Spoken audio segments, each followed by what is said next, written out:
निहार सखी सारिका कुछ कहे बिना शांत सी।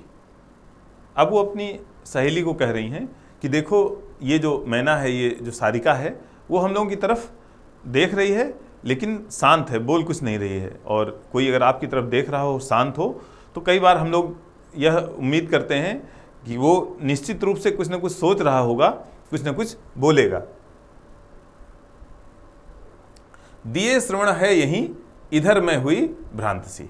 यह अपने कान इधर ही लगाए हुए है और मैं भ्रांत सी हो गई हूँ। भ्रांत का मतलब हुआ जब क्या किया जाए, सामने का रास्ता, अगर दो रास्ते हों सामने तो समझ में ना आए कि किस रास्ते पर आगे बढ़ें, किस रास्ते पर कदम रखें। दिए श्रवण है यहीं इधर मैं हुई भ्रांत सी, इसे पिसुन जान तू सुन सुभाषिणी है बनी।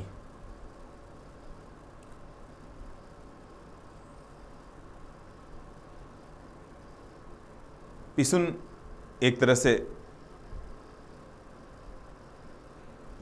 गाली जैसा शब्द है। एक हम लोग जानते हैं कि कई बार लोग प्यार में और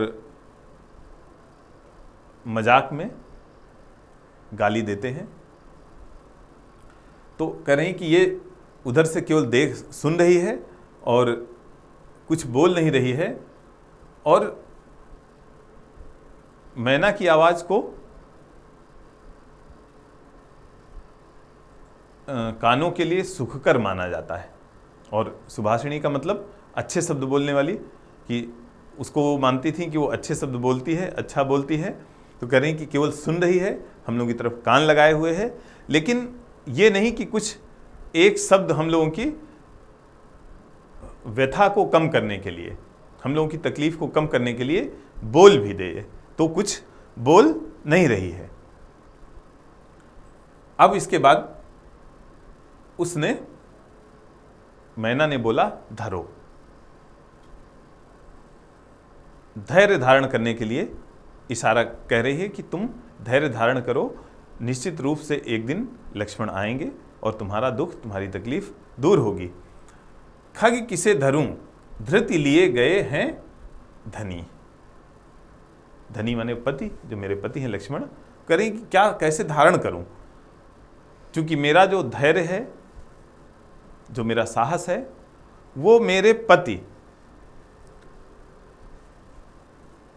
अपने साथ लेते गए हैं। तो अब जब वो धैर्य को ले ही गए हैं तो फिर मैं धैर्य धारण कैसे करूं, मेरे पास धैर्य बिल्कुल बचा ही नहीं है। इसलिए कह रही हैं कि मैं धैर्य धारण नहीं कर सकती। धन्यवाद।